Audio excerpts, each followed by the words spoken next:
네, 안녕하세요. 예스맨입니다. 항상 구독과 좋아요는 저한테 힘이 많이 되고요. 네, 제 영상 속도가 마음에 들지 않으신 분들은 1.25배로 봐주셨으면 감사하겠습니다. 네, 오늘은 주요 시황 스케줄 그리고 코인 스케줄 위주로 준비를 해 보았습니다. 같이 한번 보도록 하겠습니다. 일단 12월 1일 기준으로 보게 되면 이더리움 스테이킹 활성화 부분이 시작을 하는 시점이죠. 그래서 제네시스 타임 시점이 이 블록 시점으로 진행이 된다라는 점을 참고하셨으면 좋겠고, 출처본을 보시게 돼도 야, 우리 이제 조만간에 자금 모일 만큼 모였고 대략 한 2,850억 원 이상 모였기 때문에 이제 제대로 구현할 수 있다, 뭐 이런 이야기를 볼 수가 있게 되겠습니다. 그 다음에 대한 소식은 앵커에 대한 소식인데요. 앵커가 스테이킹 부분에 대해서 이야기가 나오고 있는 실정입니다. 네, 그 다음 소식은요, 스마트 캐시가 릴리스가 있고요. 선 토큰과 트론에 대해서 일정이 잡혀져 있는데 저스틴 선의 AMA 일정이 잡혀져 있다고 합니다.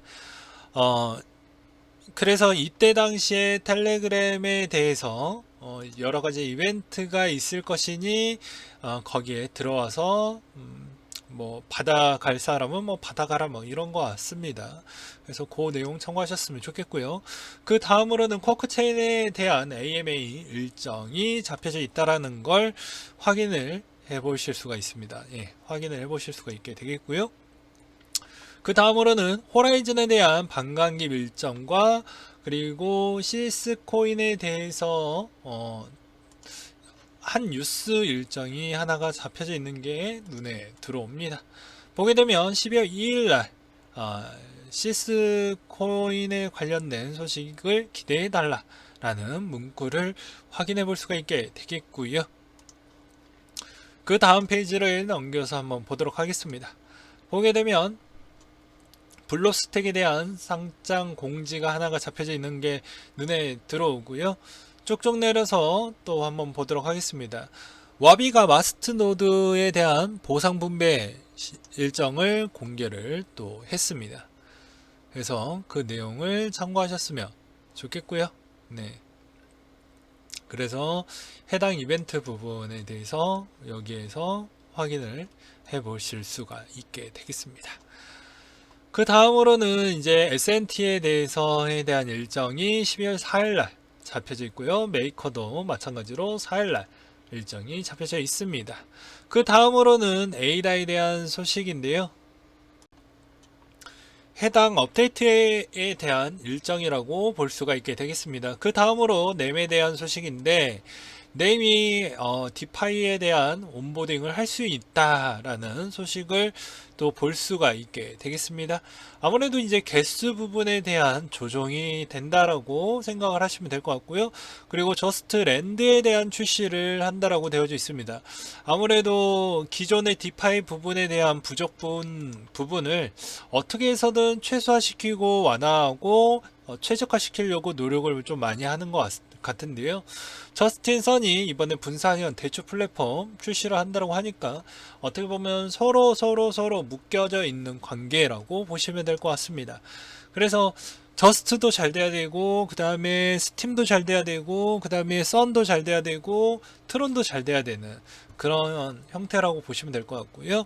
그리고 네오에 대해서 3.0에 대한 내용을 볼 수가 있게 되겠는데요. 조만간에 넴이 BSM 부분에 대해서 여러 가지에 대한 좋은 부분을 좀 많이 보여주었기 때문에 앞으로도 여러 가지에 대한 측면에 있어서 기대를 좀 많이 하고 있는 실정입니다. 저 또한 마찬가지이고요. 테스트넷을 출시할 예정이라고 하니까 이 점을 참고하셨으면 좋겠고요. 그 다음으로는 넥스도가 로열티 프로그램, 그 다음에 있는 페이지를 넘겨서 또 보도록 하겠습니다. 보게 되면 이제 쭉쭉 내려서 스파크에 대한 에어드랍 일정이 12일 날 잡혀져 있고요. 또 쭉쭉 내려서 보게 되면은 이제 블록스택에 대한 일정이 15일 기준에 거의 뭉탱이로 나온다는 걸 확인을 해볼 수가 있게 되겠습니다. 그 뒤로는 또 보게 되면은 쭉쭉 내려서 보게 되면 루프링에 대한 프로토콜에 대해서 릴리스가 잡혀져 있고요. 그 다음 페이지를 또 넘겨서 한번 보도록 하겠습니다. 카바에 대한 소식이 또 30일날 일정이 잡혀져 있고 31일날 퀀텀과 31일날 네오의 메인의 일정이 있다 보니까 전체적으로 시장만 좋다라고 하면 그대로 따라가 줄 것으로 기대를 하는 바입니다. 또한 XRP에 대한 모바일 앱에 대해서 출시가 일정이 잡혀져 있다라는 걸 여기에서도 확인을 해 보실 수가 있게 되겠고요. 네, 그만큼 열심히 준비한 결과값을 잘 보여주었으면 좋겠다라는 생각을 가지면서 한 요 정도로 정리를 해 드리겠고, 그 다음으로 하나금융투자 리서치 캘린더에서 내용을 보게 되면 12월 달에 대한 주요 일정 한번 보도록 하겠습니다. 1일날 중국 수출 통제법을 발효한다. 구체적인 수출 통제 가이드라인을 발표할 예정이라고 되어져 있고요. 이거에 따라서 전체적인 증시, 한국 증시 어떻게 영향을 끼치는지 우리는 좀 집중적으로 보실 필요성이 있겠고, 페이지북을 공개를 한다고 합니다. 아무래도 예산안 부분에 있어서 더욱더 클 것이냐 적을 것이냐 어디에 쓸 것이냐, 이게 미국 증시에 좋을 것이냐 미국 나스닥이 좋을 것이냐, 미국 나스닥이 좋다라고 하면 커플링으로 해서 더 좋은 흐름을 가져갈 수도 있겠죠. 네, 그 다음으로 3일날 수능 개시가 잡혀져 있습니다. 지금 전 세계가 2차 확산기를 본 형태로 넘어가고 있는 실정인데요. 이거에 따라서 상당히 여러 가지 측면으로 코인 시장도 나빠지는 거 아니냐, 이렇게 걱정하시는 분들도 있을 것입니다. 네, 그리고 미국, 한국, 일본 제외 없이 계속 통계 추이를 본다라고 해도 계속 늘어나고 있는 걸 볼 수가 있습니다. 이거는 인구 대비 늘어나는 비율을 좀 보셔야 비로소 이게 심하구나, 심하지 않구나 라는 걸 알 수가 있지, 한국의 인구수 대비를 보게 되는 형태로 착시적으로 비율을 한다라고 하면 되게 그거는 조금은 아닌 것 같습니다. 그래서 한국도 마찬가지로 그만큼 많이 늘어나고 있다라고 볼 수가 있는데, 공통적인 측면은 아무래도 겨울 시즌이다 보니까 그만큼 전체적으로 많이 늘어난다라고 볼 수가 있게 되겠습니다. 과거에 또 하나금융투자에서 올려놨던 리서치 보고서 거를 또 보게 되면요, 이때도 뭐라고 써져 있습니까? 시장에 있어서 그 질병으로 인한 경기 회복에 대해서 예상치를 시나리오 1, 2, 3 형태로 나와져 있는데, 시간이 지나고 난 뒤에는 시나리오 1 형태로 이렇게 올라와져 있었습니다. 물론 대규모 부양책 그리고 엄청난 지원으로 인해서 시장이 좋아졌다라고 볼 수가 있겠고요. 그 다음으로는 항상 1차에서 끝나지 않았고 2차 형태로 왔다. 그 시점이 전체적으로 비슷한 시점에 거의 다 나오고 있는 실정이다 보니까 아무래도 늦깎이 2차 부분 거의 다 동일시하게 적용을 받고 있다. 이때만 넘어간다고 하면 이제 거의 3차, 4차 부분은 없을 것으로 보여집니다. 그러니 웬만하면은 이번 겨울에는 대부분 가족이나 아니면 그렇게 많이 이동을 좀 자제하는 게 본인 건강에도 또 좋지 않을까 싶고요. 또 다시 돌아와서 보게 되면 12월 4일 날 대한민국 재테크 박람회가 5일까지 이어진다라고 되어져 있습니다. 한국의 10월에 BOP 경상수지와 선풍수지가 나오게 되고요. 미국의 무역수지, 비농업, 고용자 수, 변동폭, 이것도 나오고 된다고 하니까 실업률에 대한 평균 임금 추이도 얼마만큼 데이터가 잘 나와주고 있는지도 좀 보실 필요성은 있을 것 같습니다. 5일자는 미국 혈액학회 정기총회가 8일까지 이어지는 부분이 있게 되겠고요. 아무래도 이때는 제약바이오 쪽에 대해서 관심이 있거나 또는 헬스케어 쪽에 약간 연결적 고리로 있어서 되어져 있는 뭐 메디블럭이나 이런 회사들이 이런 쪽과 관계가 있기 때문에 좀 보셨으면 좋겠습니다. 그 다음으로는 12월 중에 LG화학 배터리법이 LG 솔루션을 출범한다고 하는데 이게 일단은 따로 법인을 만들어놔서 나중 상장할 수 있는 여지를 만들어 놓기 때문에 이거를 좀 잘 보셨으면 좋겠고요. 번외로 알고 있는 소식은 다 알려드리는 게 좋을 것 같아서 말씀을 드리는 바입니다. 일단은 에너지 솔루션은 업계 측에서 들리는 소문이 있었습니다. 그게 무엇이냐면 나스닥에 웬만하면 상장을 하고 싶다, IPO를 할 것이다가 거의 그러하는데 뒷 소식이 뭐가 있었냐면 이거 저도 알고 꽤 재밌었거든요. 그게 무엇이었냐? 그거는 과거 LG화학에서 거의 대부분 퇴사율보다는 이직률이 가장 높았습니다. 거의 평균 10% 이상 나오지 않거든요. 근데 10%가 거의 준한 만큼 나왔습니다. 그러다 보니까는 왜 그 사람들이 왜 이직률이 왜 이렇게 높았냐, 이제 경쟁사 쪽으로 많이 갔죠. 이거와 무슨 관계가 있냐면요. 앞으로 에너지 솔루션을 국내에다가 상장을 하게 되면 SK 바이오팜에 대한 사례처럼 될까봐 그게 염려가 돼서 최대한 나스닥 쪽으로 상장을 하려고 하는 모습을 좀 보여준다고 합니다. 과거에도 이렇게 해서 인력 빼가기 부분으로 인한 SK와에 대한 법적 소송이 있었는데 이게 오히려 이제 이 다음으로 SK 바이오팜이 오히려 주가에 대한 자사주를 먼저 살 수 있는 권리가 생기면서 직원들이 거기에서 재팟이 터지면서 대량 퇴사하는 절차가 있었기 때문에 그걸 방지하고자 그거를 우선시하려고 하는 움직임도 좀 보였다. 그래서 업계 이야기였기 때문에 말씀을 드리는 바였고요. 그 다음으로는 12월 6일 날 대한민국 소프트웨어 대전과 산하협력 엑스포 상해 자동차 부품 박람회가 있고 ICT 이노페스타라는 게 있다고 합니다. 7일날 괴리 50% 초과 우선주 단일가 매매 적용을 시키겠다라고 나왔고요. 그리고 대만 수출 데이터가 나오는 시점이라고 보시면 될 것 같습니다. 그리고 중국의 11월 수출입 무역수지 외환보유고가 나온다고 하니까요. 잘 보셨으면 좋겠고요. 8일날 미 대선 주별선거 관련 분쟁 해결 마감 시한이 나오게 되고 MBT 프리시전 바이오 수요 예측이 시작을 한다고 합니다. 네, 그리고 디스플레이 패널 상반기 가격 동향 추이와 소기업 낙관지수 서베이 예상 부분이 나오게 되고요. 그리고 9일날 지준일이 되겠고요. 퀀타 매트릭스가 상장을 하고 국제 전기 자동차 엑스포 한국전자전이 한다고 합니다. 10일날 22 통화정책회의 EU 정상회의가 있고요. 선물 없이 동기 만기일 22 통화정책회의 우리한테 볼 포인트는 이 통화정책회의라고 볼 수가 있게 되겠죠. 네, 이때 백신 관련된 소식도 논의가 나온다고 하니까 좀 잘 보셨으면 좋겠고요. 그 다음으로는 11일 인바이오가 코스닥에 상장을 하고요. EU 정상회의가 있다고 합니다.